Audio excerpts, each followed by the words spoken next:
여러분, 세상의 모든 일, 또한 우리 앞에 일어난 모든 일들은 우리가 그 일을 어떻게 바라보느냐의 문제, 그 일을 어떻게 해석하느냐의 문제입니다.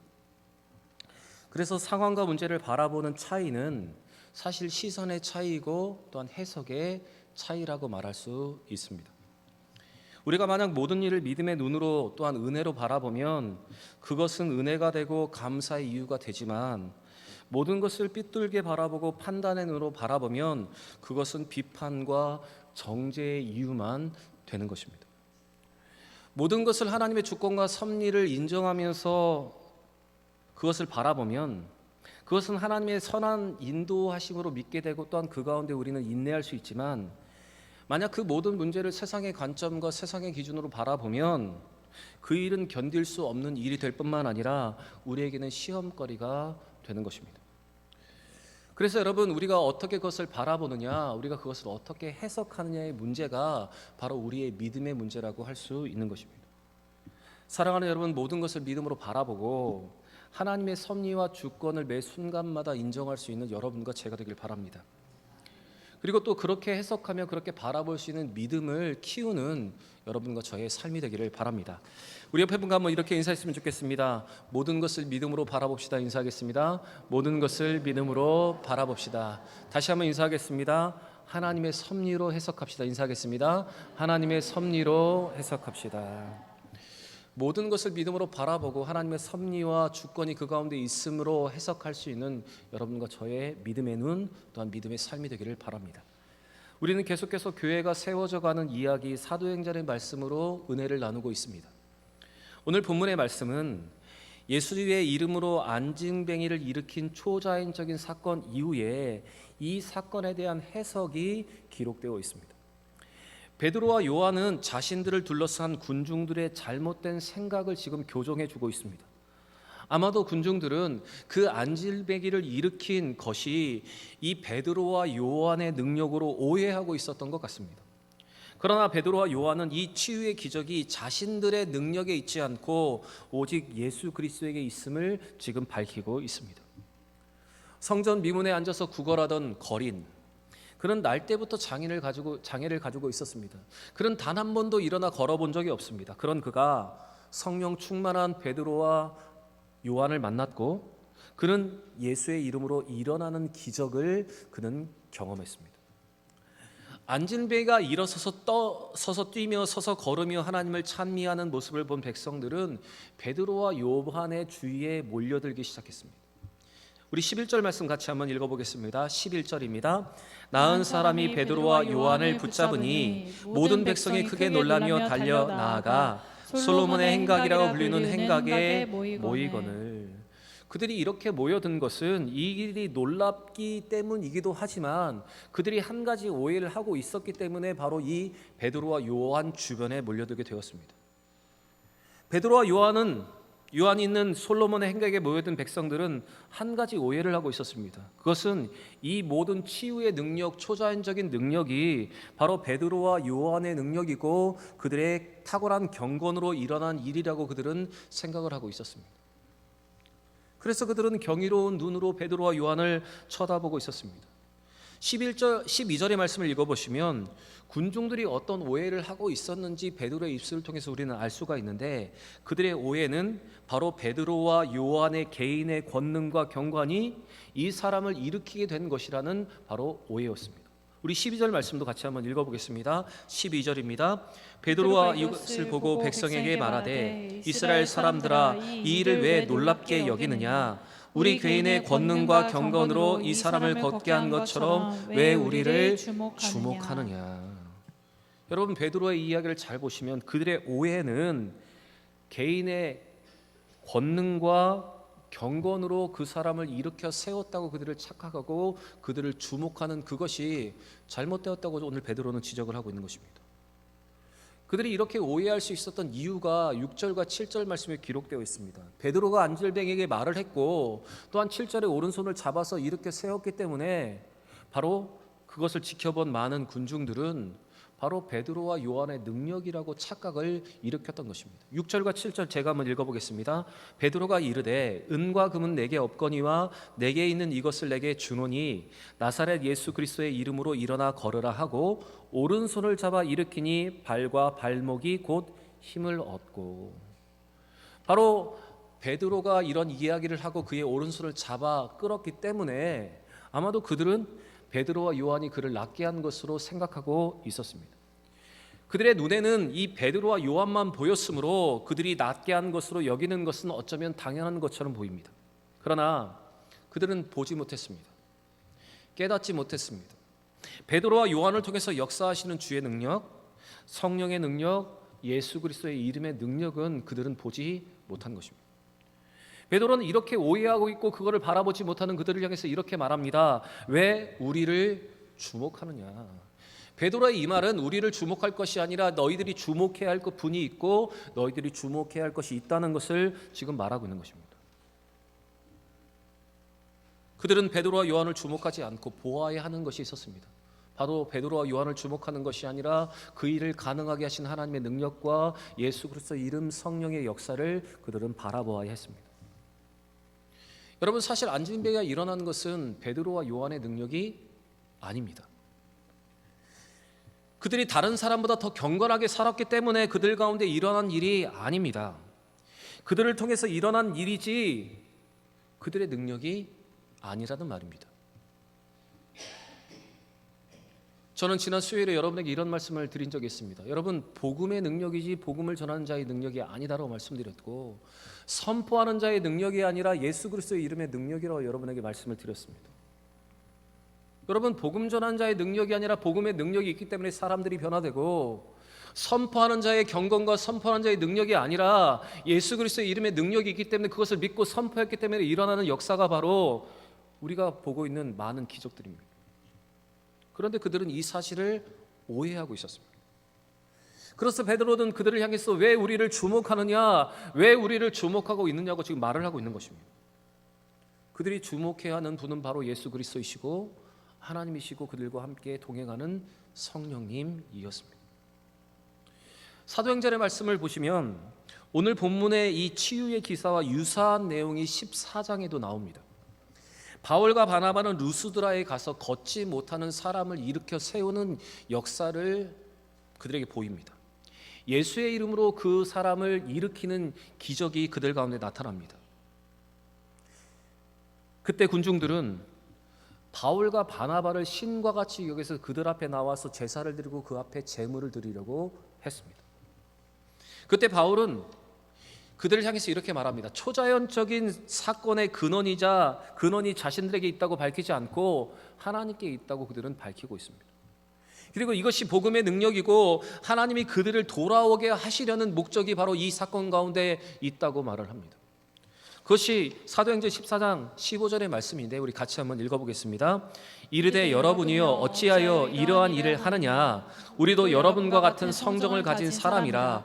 여러분에게 복음을 전하는 것은 이런 헛된 일을 버리고 천지와 바다와 그 가운데 만물을 지으시고 살아계신 하나님께 돌아오게 함이라. 사실 여러분, 오늘날도 많은 사람들이 눈에 보이는 그 기적에 집중하면서 눈에 보이는 것만을 바라보고 그것에 집중하며 살아갑니다. 그리고 눈에 보이는 것만을 보고 판단을 합니다.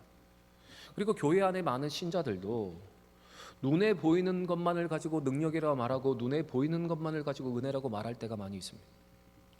오늘날 많은 교회 안에 있는 신자들이 교회의 부흥이 목회자 개인에게서부터 기인한 것으로 여길 때가 많이 있습니다.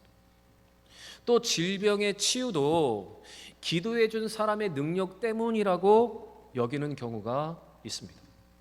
그러나 여러분, 모든 능력은 그 사람에게서 나오는 것이 아니라 하나님께로부터 시작된 것입니다. 복음 그 자체가 능력이 있어서 복음을 전할 때 능력이 나타나고 예수 이름의 능력이 있어서 예수의 이름은 담대히 믿음으로 믿고 선포할 때 그 일이 일어나게 되는 것입니다. 베드로와 요한이 능력의 주체가 아니라 하나님의 능력의 주체이시며 예수 이름의 능력입니다. 그래서 여러분, 우리는 사람을 주목하는 것이 아니라 모든 것을 이루시며 능력을 베푸신 하나님, 그리고 예수 그리스도를 주목하고 또 우리 가운데 내주하시는 성령을 우리는 주목해야 하는 것입니다. 그래서 여러분, 우리는 눈에 보이는 것만을 따라가고 현상적인 것에만 빠져서 그것이 마치 모든 것인 것처럼 이야기해서는 안 됩니다. 눈에 보이지 않는 부분, 그 부분이 있다는 사실을 기억하면서 우리는 그 부분에 더 믿음으로 집중해야 하는 믿음의 사람들입니다. 여러분, 모든 능력은 하나님께로부터 시작됩니다. 예수 이름에 능력이 있습니다. 여러분, 이거를 확실하시고 더욱더 믿음으로 살아가는 여러분과 제가 되길 바랍니다. 고린도후서 4장 7절에 성경은 이렇게 말합니다. 같이 한번 읽겠습니다. 우리가 이 보배를 질그릇에 가졌으니 이는 심히 큰 능력이 하나님께 있고 우리에게 있지 아니함을 알게 하려 함이라. 여러분, 보배를 어디에 가졌다고요? 질그릇에. 그러면 보배는 예수 그리스도이시고 하나님이시고 질그릇은 누구입니까? 우리 자신입니다.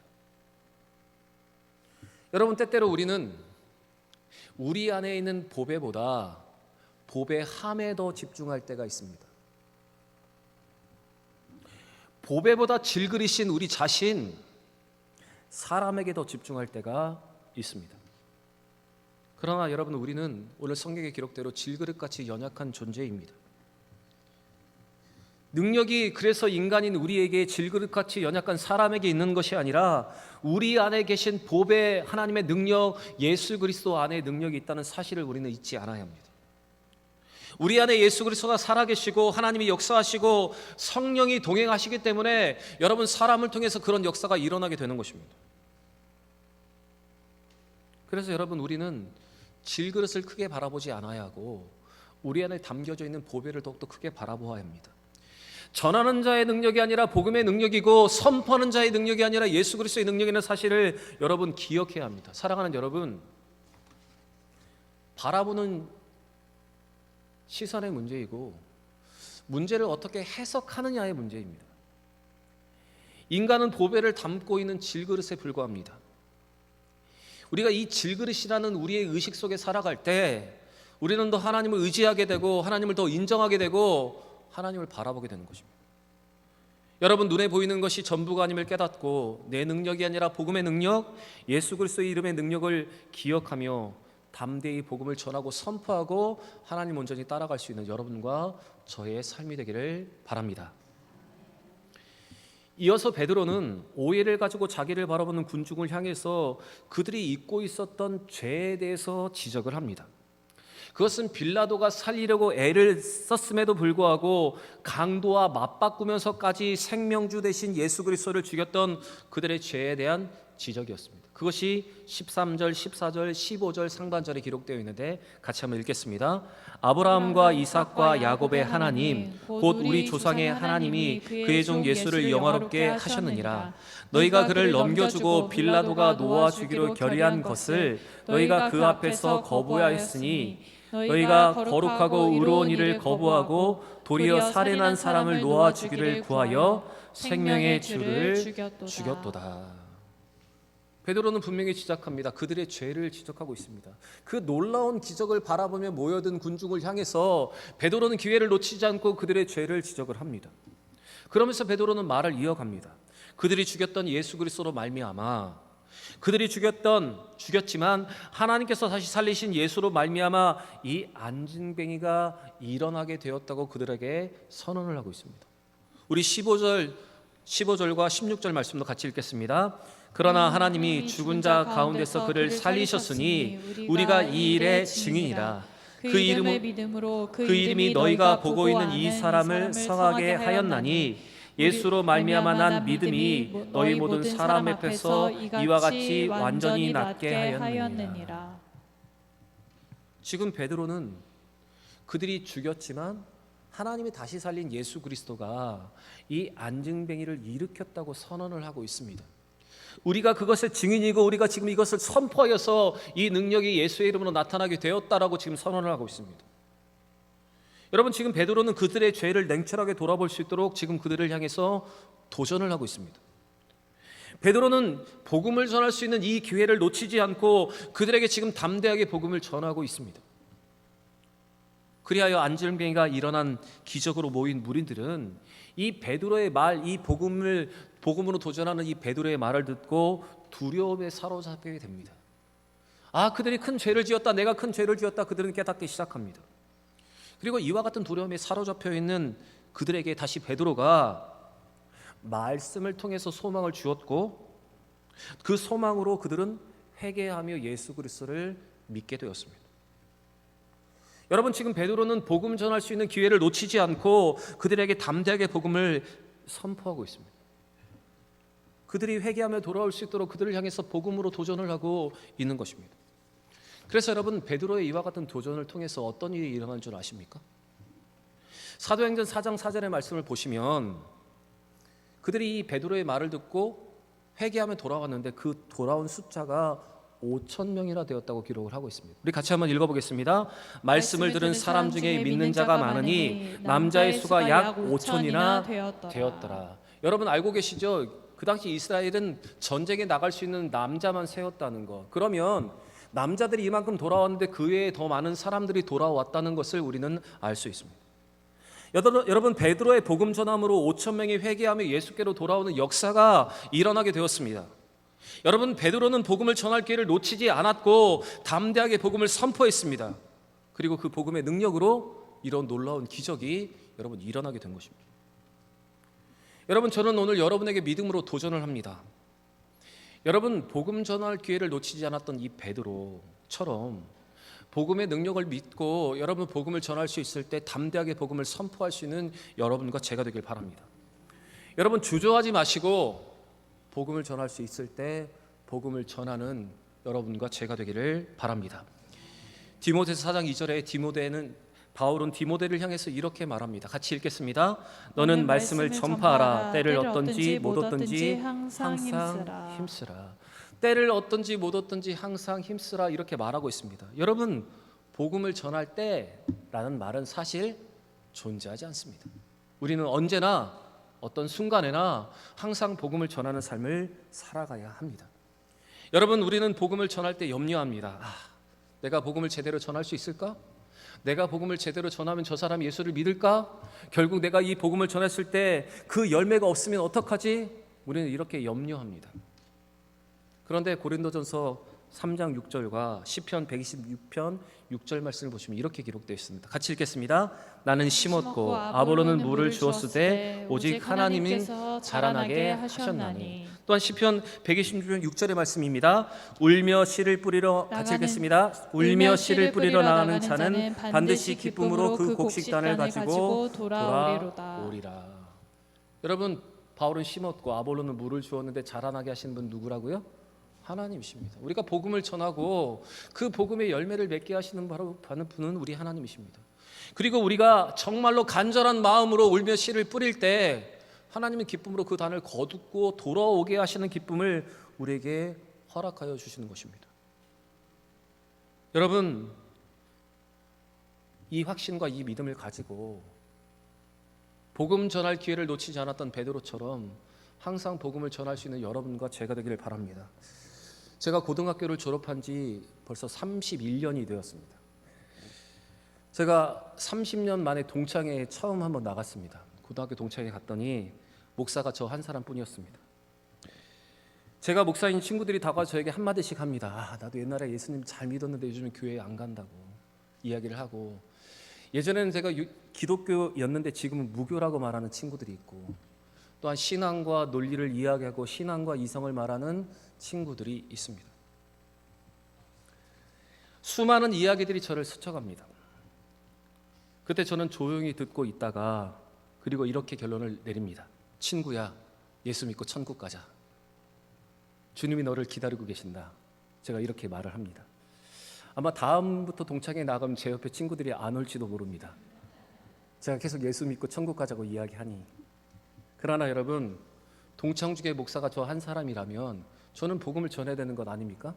어쩌면 하나님이 저에게 주신 사명 아닙니까? 여러분, 복음 전할 기회가 있다면 복음을 전할 수 있는 여러분과 제가 되기를 원합니다. 나중에 하지, 그때 되면 하지, 때가 되면 하겠지, 여러분 이렇게 말씀하시지 마시고 기회가 있을 때 복음을 전하는 기회를 주어 주신다면 언제나 복음 전할 수 있는 여러분과 저의 삶이 되기를 바랍니다. 여러분, 5,000명의 회심이, 아니 5,000명 이상의 많은 사람들의 회심이 여러분, 베드로 이 한 사람의 능력으로 인한 것입니까? 베드로의 이 한 편의 설교로 과연 5천 명 이상의 사람들이 돌아온 것입니까? 베드로의 언변이 왜 베드로의 능력입니까? 날 때부터 안증뱅이 되었던 사람을 일으킨 것이 베드로와 요한의 능력입니까? 아닙니다. 하나님의 능력이고 복음의 능력이고 예수 그리스도의 이름의 능력입니다. 여러분, 질그리신 우리에게, 질그리신 사람에게 이런 능력이 없습니다. 모든 것이 하나님의 능력이며 복음의 능력이고 예수 그리스도의 능력이며 우리와 동행하시는 성령의 역사입니다. 사랑하는 여러분, 이 능력을 기억하시고 사람에게 집중하는 것이 아니라 하나님께, 예수님께, 우리 성령께 집중할 수 있는 여러분과 제가 되기를 바랍니다. 그리고 우리는 비록 질그릇이지만 그 능력이 우리 가운데 담겨 있다는 사실을 기억하시면서 여러분 담대하게 복음을 전하고 선포하는 여러분과 저의 삶이 되기를 원합니다. 사랑하는 여러분, 바라보는 시선의 문제이고 그것을 해석하는 문제입니다. 오늘 주시는 말씀으로 더 교회답게, 더 성전답게 서가는 우리 대형교회, 우리 성도들 되시기를 우리 구주 예수의 이름으로 간절히 축원합니다.